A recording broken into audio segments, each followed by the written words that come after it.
avais une autre petite sœur de 2 ans, Oui. plus jeune que toi. Est-ce que tu peux nous donner son prénom? Elle s'appelait Marine. Voilà, elle est décédée très très très très jeune. Et pour la petite histoire, mon frère s'est marié aussi il y a quelques années maintenant avec une charmante, charmante belle-sœur qui s'appelle Marine aussi. Vraiment par le plus pur des hasards, la boucle est bouclée. Quoi. Ça a dû être quelque chose de particulier pour tes parents? Ça a dû être vraiment destructeur. Moi qui suis maman depuis 10 ans, ça doit être... Je peux même pas imaginer la douleur que ça doit être. Enfin, ma fille, quand elle se fait une égratignure, c'est très très dur à vivre. Mais alors, la perte d'un enfant doit être sans commune mesure. Vraiment. Mais d'ailleurs, on avait prévenu mes parents, justement, comme j'étais née à ce moment-là et que j'étais trop jeune pour comprendre un petit peu les enjeux de tout ça, m'a dit de faire très attention au moment où j'allais devenir femme, éventuellement maman, qu'il allait se passer quelque chose.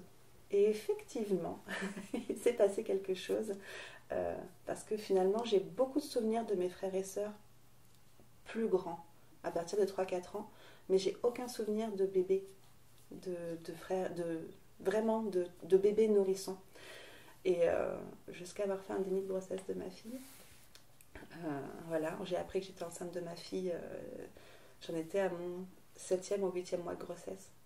On ne sait pas trop exactement.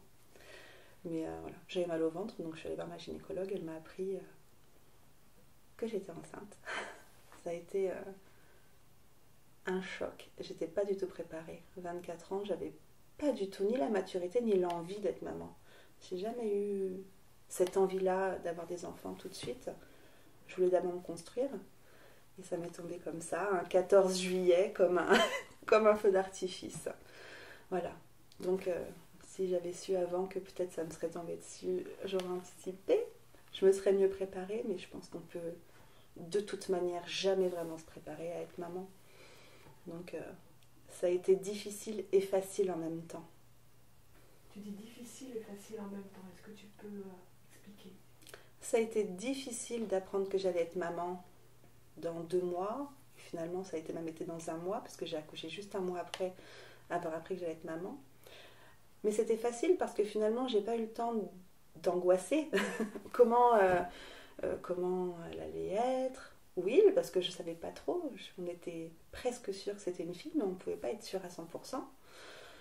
Donc c'est dur parce ça nous arrive comme ça. Mais c'est facile parce que finalement, ça s'est passé tellement vite que j'ai pas eu le temps de réfléchir. Et ça, je pense que ça a été un avantage. Voilà. Parce que j'ai pas eu le temps de réfléchir à comment j'allais faire, finalement. Et puis comme j'étais très entourée, voilà. J'ai une famille extrêmement aimante, extrêmement, extrêmement généreuse et soutenante. Du coup, ça s'est passé très très bien. Je pensais vraiment qu'on allait me juger. Parce qu'à 24 ans, j'étais encore dans l'idée qu'on allait me juger. Je sais même pas pourquoi je pensais ça. Mais non, au lieu de me dire mon Dieu, mais comment tu vas faire, c'était mais quel bonheur de savoir que dans 1 mois seulement, tu vas nous faire une merveille. Et c'est le rayon de soleil de ma vie. Voilà.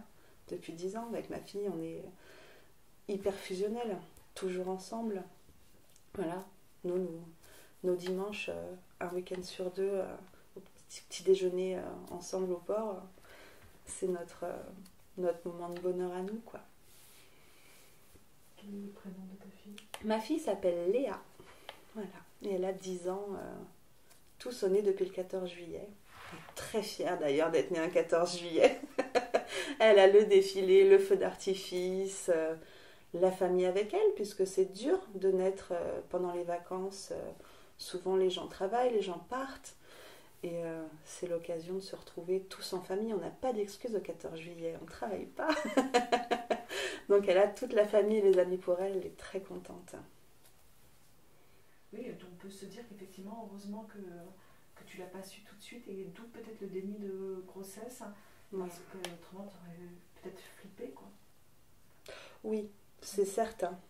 D'ailleurs, j'ai pas du tout en projet, en fait, de me remettre à ça parce que ça me fout une trouille monstre. Comme tout le monde, je pense, hein, je suis pas différente des autres. Mais malgré tout, elle était tellement facile cette grossesse. C'était tellement facile une grossesse d'1 mois que je me dis 9 mois, comment font les autres quoi. Comment elles font? Comment elles gèrent le ventre qui pousse à n'en plus finir, les changements de taille de vêtements, les fringales, les vomissements, enfin, comment elles font? Moi, ça a duré 3 jours de vomissements.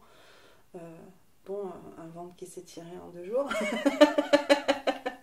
Voilà, moi je me rappelle à ma première échographie d'être arrivée à 8h à l'hôpital avec un joli pantalon de jean et de repartir à midi de l'hôpital à ne plus réussir à le fermer.